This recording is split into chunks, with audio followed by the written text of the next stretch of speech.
परम आदरणीय प्रधानाचार्य महोदय जी, मुख्य अतिथि महोदय आदरणीय सरपंच साहब, मेरे दादो साहब, सम्माननीय गुरुजनों, गांव से पधारे हुए मेहमानों और प्यारे सहपाठियों।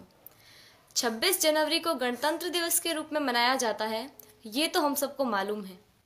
अब इस लोकतंत्र की राह पर चलते चलते हमारी शिक्षा व्यवस्था किस राह पर आकर खड़ी हो गई है, आज मैं उसके बारे में कुछ निवेदन करना चाहूँगी।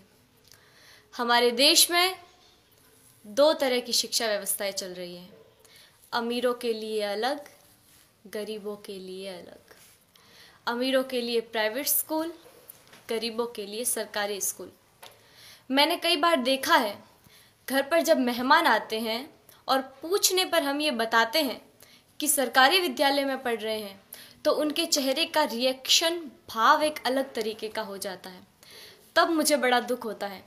उन सभी लोगों से मैं ये निवेदन करना चाहूँगी कि आप बहुत बड़ी गलतफहमी में हैं, क्योंकि शिक्षा का जो स्रोत है, शिक्षा जहाँ से आती है वो आदरणीय शिक्षक है।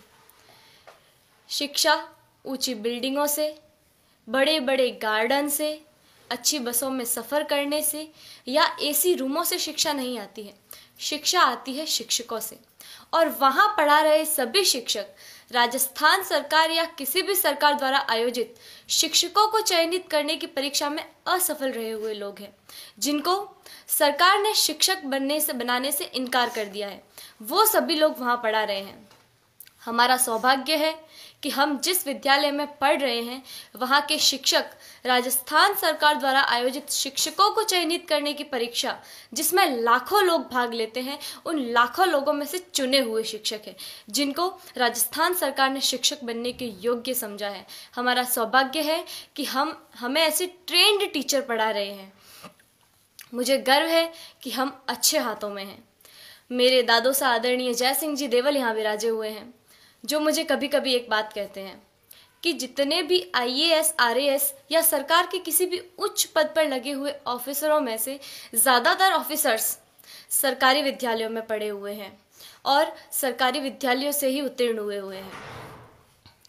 वर्तमान में एक डॉक्टर, एक इंजीनियर, एक वकील, एक बिजनेसमैन, यहाँ तक कि इन विद्यालयों में पढ़ा रहे शिक्षक भी अपने बच्चों को सरकारी विद्यालयों में पढ़ाना नहीं चाहते हैं। आखिर क्या कारण है? इसका कारण है संसाधनों का अभाव। मैं आप गांव वालों से भी एक निवेदन करना चाहूँगी कि कहीं कोई गरबा हो, गणेश चतुर्थी हो, कोई आयोजन हो, कोई ऑर्केस्ट्रा हो या कहीं धरना देना हो, तो आप लोग हजारों की संख्या में पहुंच जाते हैं और हजारों की तादाद में रुपया खर्च करते हैं, लेकिन इस विद्यालय की तरफ कभी किसी ने झांक कर नहीं देखा। इस विद्यालय की ओर देखने का किसी को भी समय नहीं है। मैं आप गांव वालों से ये निवेदन करना चाहूँगी कि जितना जोश आप उधर उन कार्यक्रमों में दिखाते हैं, उतना ही जोश आप इधर इन विद्यालयों के लिए दिखाएं।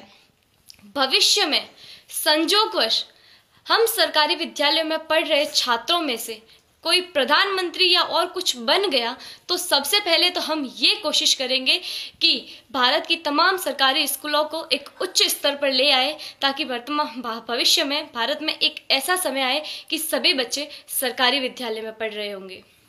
मुझे जो कहना था वो कह दिया। मैंने जो कहा वो गलत है या सही, मुझे नहीं पता। इसका निर्णय तो आप लोग ही कर सकते हैं।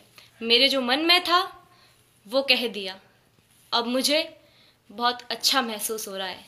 जय हिंद, जय भारत।